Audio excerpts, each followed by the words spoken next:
So hi guys, for today's vlog ay ito yung araw na kukunin na namin yung sasakyan.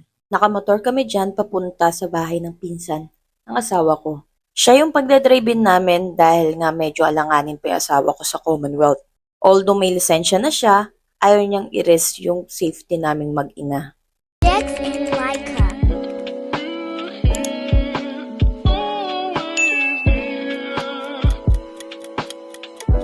So sa Toyota Commonwealth kasi kami nakakuha ng sasakyan. Nung tatlo na kami, nag-grab na kami papunta doon sa mismong Toyota. Nakarating kami doon ng mga bandang 2:30, pero hindi din naman ganun kabilis yung process dahil it takes time. May mga pinirmahan ng aking asawa at inasikaso ng agent namin yung process para ma-release na siya today. At dahil medyo late na nga po yung seat cover na pre, ay kami na ang magpapakabit. So may dalawang kulay na pagpipilian kami ng asawa ko, white or gray. Dahil nga puro white yung dumarating, ay nag-request na ako na kahit anong kulay na lang para naman ma-release na before matapos ang taon.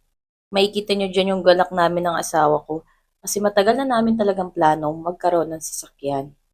Hindi lang dahil panggala ng pamilya, kundi balak namin siyang gawing negosyo. Siyempre, ano na kaming pamilya, kaya naman dapat ganun ang ating mindset.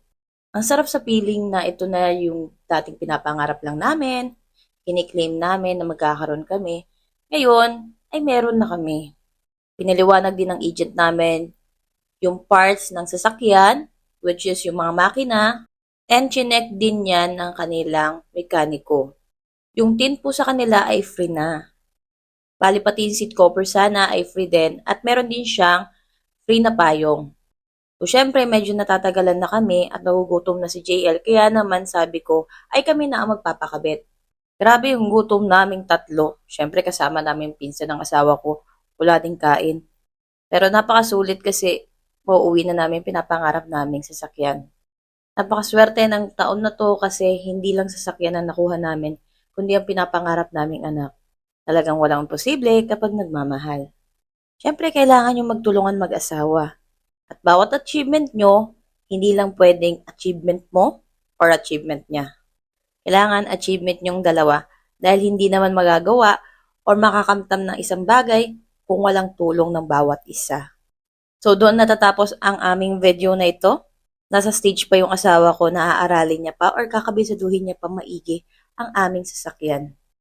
Para naman kahit papano ay makagala-gala na kaming mag-ina.